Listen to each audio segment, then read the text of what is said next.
বন্ধুরা ডাটা শাক রান্না করতেছি। শাকটা এত সুন্দর গ্রান আসতেছে যা বলার বাহিরে। মানে আমার ইচ্ছা করতেছে আমি এখনই 1 প্লেট ভাত খেয়ে নিই। আর এখানে চিংড়ি মাছ দিয়ে ডাটা দিয়ে রান্না করব। আমি ডাটাগুলো কেটে রেখেছি, তো রান্নাটা হয়ে গেলে আমি অবশ্যই সবাইকে দেখাবো। এই তো আমার ডাটা, আলু আর ডাটা কেটে রেখেছি, টমেটো ধনেপাতা সবই দিব।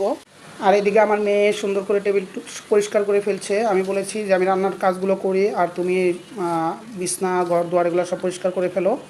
একজন একটা করলে তাড়াতাড়ি কাজ হয়ে যায়। তো দেখেন আমার মেয়ে সুন্দর করে পরিষ্কার করে ফেলছে। আর বুয়া আসবে একটু পরে, তো আসলে ঘরটা ক্লিন করে ফেলবে।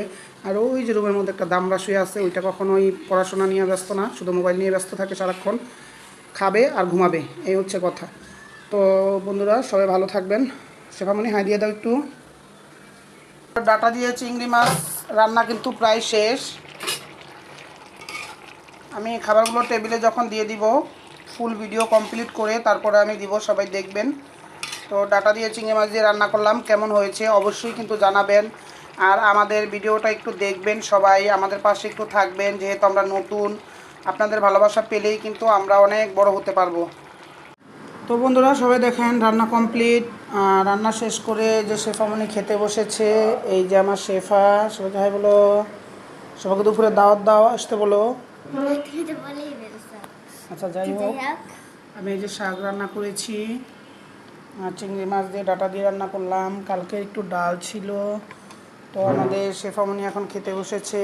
শেফা এখন খেয়ে রিভিউ দিবে। আমাদের ভিডিওটা কেমন হয়েছে অবশ্যই আমাদেরকে কমেন্ট করে জানাবেন এবং সবাই পাশে থাকবেন। আর কিছু বলবা শেফা? জোরে বলো না। কি বলবো? কিছু বলো। কি বলবো? কেমন হয়েছে শেফা? অনেক মজা। তাই আসলে চিংড়ি মাছ দিয়ে ডাটা দিয়ে রান্না করলে আমাদের ঘরের সবাই অনেক মজা মজা করে খায়। আর ইলিশ মাছ দিয়ে খাই, এর বাইরে আমরা কোনো কিছু দিয়ে খাই না। সবার থেকে প্রিয় মাছ। আর শুটকি দিয়ে খাই, ডাটা দিয়ে, শুটকি দিয়ে, কাঁঠালের বিচি দিয়ে। এই যে শেফামণি খাচ্ছে।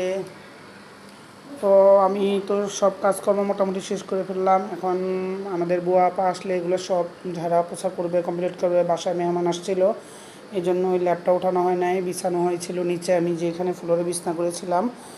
আর এখানকার সোফাটা আমি আমার ভিতরের রুমে নিয়ে গেছি, ওই যে আপনারা দেখেন। তো এগুলো আমি কমপ্লিট করে ফেলবো। এই তো এখানে সব ঝাড়া পোছা করবো এখন। তো সবাই ভালো থাকবেন আর আমাদেরকে একটু লাইক কমেন্ট করে অবশ্যই পাশে থাকবেন আমাদের, আমরা যাতে একটু সামনের দিকে এগিয়ে যেতে পারি আর সামনের দিকে ভালো কিছু করতে পারি। তো সবাই ভালো থাকবেন। আল্লাহ হাফেজ।